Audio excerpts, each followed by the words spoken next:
50-50 being the worst type of relationship is a hill that I will absolutely perish on every single time, because I believe that relationship should be 100-100. Unfortunately for women, most men will never qualify for that type of relationship. Even worse, they don't qualify for a 50-50 relationship either. I'm going to do the math for you, because the men are out here trying to swindle you and take advantage of you. And the fact that some of y'all are falling for it breaks my heart every single time. Let me show you the math.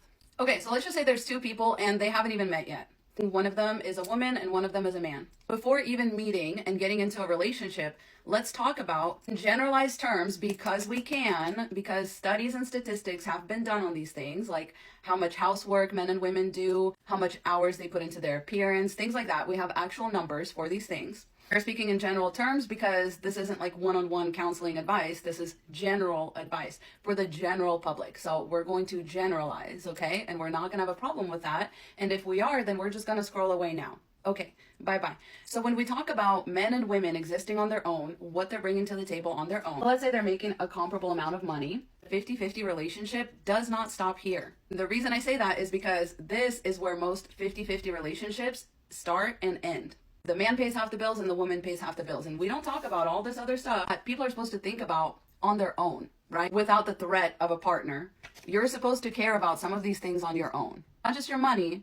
If you want to be in a relationship and stuff, you're also supposed to care at least a little bit about your appearance. Women are expected to care a lot, right? Women are expected to invest many more hours and resources and all this stuff into their appearance than men ever have in the history of time right now. I mean, these modern men are not putting any effort. They're not putting wigs on. They're not putting powder makeup on. They're not putting on pantaloons. They're not matching their socks to their garters. Like, they're sloppy. They own a pair of cargo shorts that they wear year round. They get their haircut at Sports Clip. Meanwhile, a woman is going and paying like $300 every time to have some really nice, subtle shit done to her hair so that it looks natural. Women are spending hours in spas, doing skincare, scrubbing their whole body because men like nice, soft, beautiful, pretty smelling women. And women don't get to have preferences about men's appearance. When we do, we're demonized for it. This is the comparable, right? When you're a woman entering into a relationship with a man, this is how much you're gonna generally spend on your appearance versus your man.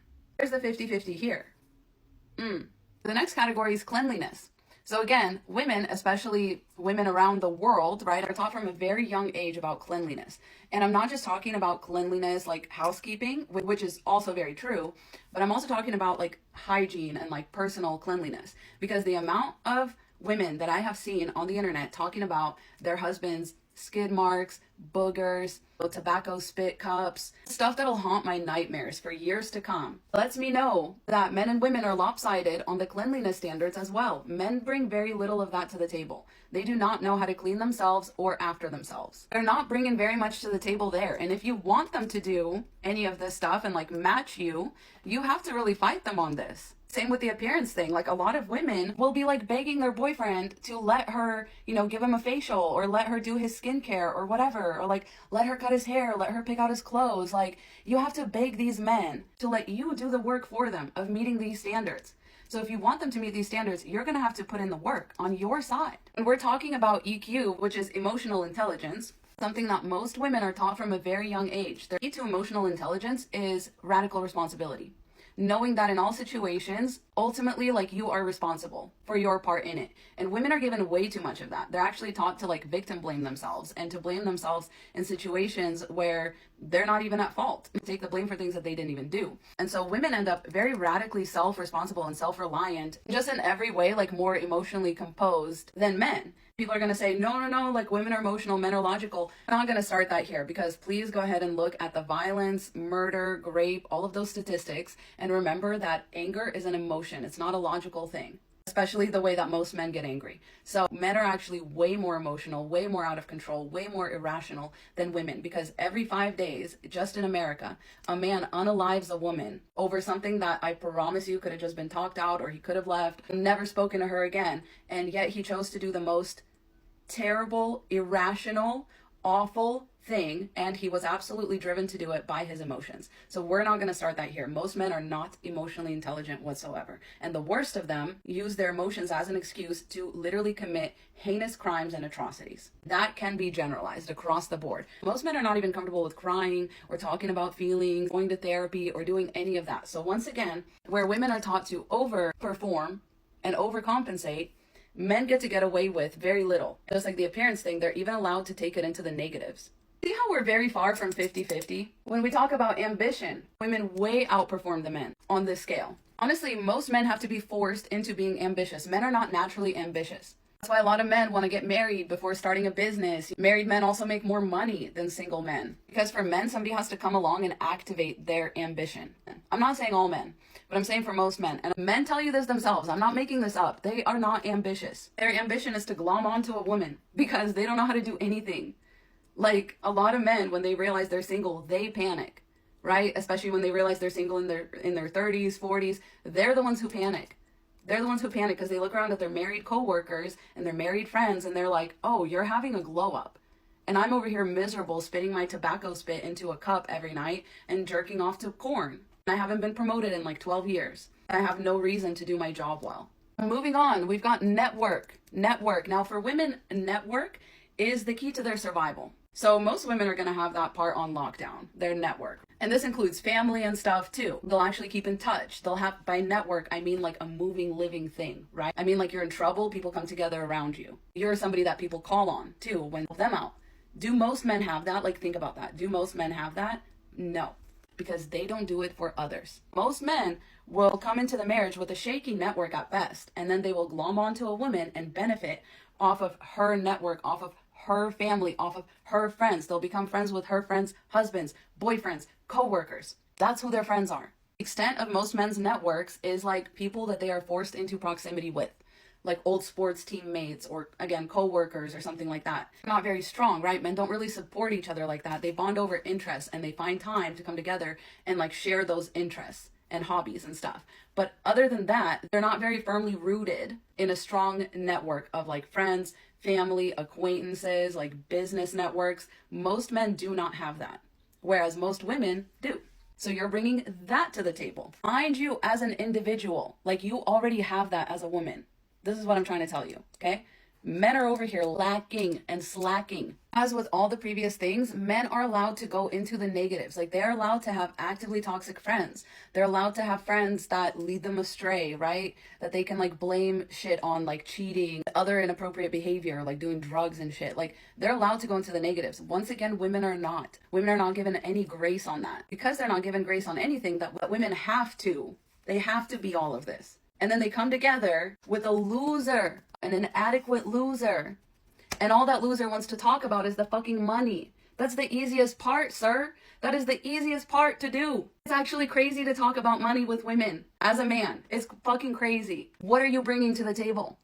We haven't even begun talking about, SMECs and birth control and all of those things. Most men just assume that women are not only on birth control, but that they also don't want to use any type of additional protection to protect themselves from like STDs or anything like that. pH imbalance even. When they enter into a relationship, men feel entitled to your body and to doing things to your body that could put your life at risk, like schmejaculating inside of you. That's always a health risk, a life risk for a woman, to have a man schmejaculate inside of you. I need you to understand that.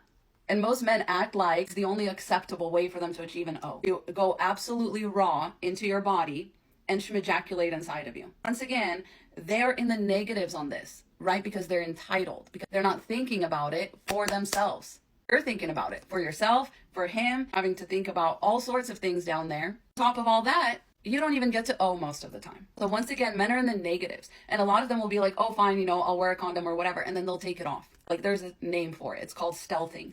Men do this to women. So I need you to understand they're like off this page into the negatives. But whom have they put the responsibility on? You. On you. And they use terms like baby trapped to describe themselves getting a woman pregnant. Who's trapped with a baby? Is it really the man? Or is the baby literally trapped inside of your body for 9 months? It drives me fucking crazy. Like, baby trapping is something that men do. Don't you ever forget that. Don't you ever forget that. A man cannot be baby trapped. Just so you know, even according to all of our laws and regulations, and even in the most pro-life state, you cannot baby trap a man. He can always just run off, refuse to pay child support. He does not have to carry that baby, and he does not have to take care of that baby. You do. All of that responsibility is on you as a woman. I mean, these are just things that I thought of in like 30 seconds off the top of my head. This is not the end of the list. I'm just trying to give you an idea. But let's say the birth control fails because your boyfriend's a fucking idiot and you become a parent. How much of that is he expected to do you think? How much of that? Expected is 0. If we average out the efforts of all the men across the globe as far as how much they contribute to parenting, this would be the average. Okay, whereas for women, again, it's off the page, right? Women are expected to not only do their share of parenting, but they're also expected and blamed for the fathers not showing up. They're also expected to make up for and take the blame for also the fathers not showing up. It's the single mothers that raise the men. Shut the fuck up. Where's their father? You've been opening your mouth to talk about the single mothers. They're the parent that's still around. The dads are not even there. You see what I'm saying about 50-50? You see why it doesn't work? Because you're over here looking like a clown doing all of this for the man to give you 1/2 of one single category and then fall completely short in all or most of these other categories. Even if most men could bring their skills up to 100 on all of these categories and they still only brought 50% of that into a relationship, it would still be a bad relationship. Like, that relationship's not worth it. Because when you talk about the kind of relationship that most people want, it's not a half-assed relationship. Somebody who had all of these skills as a person would just be considered a normal person, especially if they were a woman. These skills are nothing to brag about. These are basic survival skills. Okay? Most men don't have basic survival skills. And again, even if they did and they only gave you 50% of that, that would be a roommate situation. You could just do that with a woman. You could split money, you could both look cute, you could both be clean, both have really good emotional intelligence, be ambitious, you could both utilize your network. Birth control you wouldn't even have to worry about. Parenting you might not even have to worry about. That's a roommate situation. That's why we say that it's never 50-50. At best you're getting 90-10 when you add all of this up. That's why I'll never advise you to be in a 50-50 relationship. 50-50 is not 50-50. Because men have convinced you that in order to be a prize, you have to do all of this. But somehow they are the prize for just existing and making a little bit of money. That's actually crazy because they just want to keep taking advantage of you.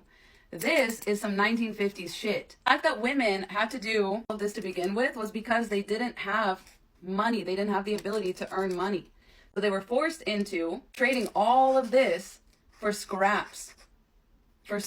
And performing survival skills on the behalf of the men that they're with. And I'm just telling you, it's 2025 almost. Like, you don't have to do that anymore. A 50-50 relationship in general means you're not benefiting at all. Imagine all of these like skills were filled in. What is the point? If you can both do everything, what is the point of splitting that down? 50 plus 50 gives you 100. 100 is what you should already be by yourself. Do you see what I'm saying?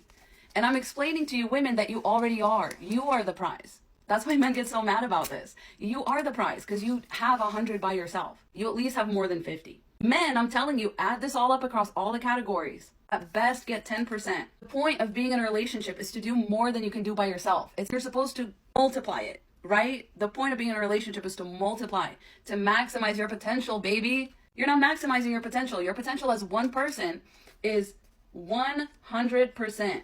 A man's potential as a person should be on his own, 100%. You put that together, what do you get? You get 200. You get people that are creating a life together. You get people that are making each other better. You get efforts that are multiplied. I often tell you guys the reason why I do what I do is because of my husband. Because he's not a useless leech that expects me to have all my shit figured out and also help him figure his shit out. That's why I have time to do this. Time, the energy, the ambition to do this to the extent that I'm doing it. Because I have somebody who's bringing that to the table as well.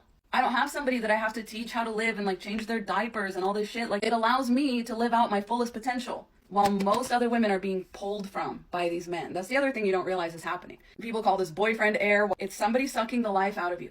Taking up your time, taking up your skills, mooching, leeching, slowly destroying from the inside out. And once he's taken everything from you, he's going to turn around and leave. Because once again, he believes that he's the prize already. And for you not to see that and for you to be that constant reminder of, I helped you get there, that's going to really piss him off. He's going to take everything you've done for him and bring it to a woman who has never experienced that. Probably somebody younger. Doesn't know that men are built from the ground up by the first woman that they have one of these serious 50-50 long-term relationships with. And then they turn around and they want to become a provider husband to a younger, more naive woman who's going to think that he is self-made. And keep repeating the cycle ad nauseum. Stay safe out there. Do not become parasite food. I love you so much. Godspeed. Mwah.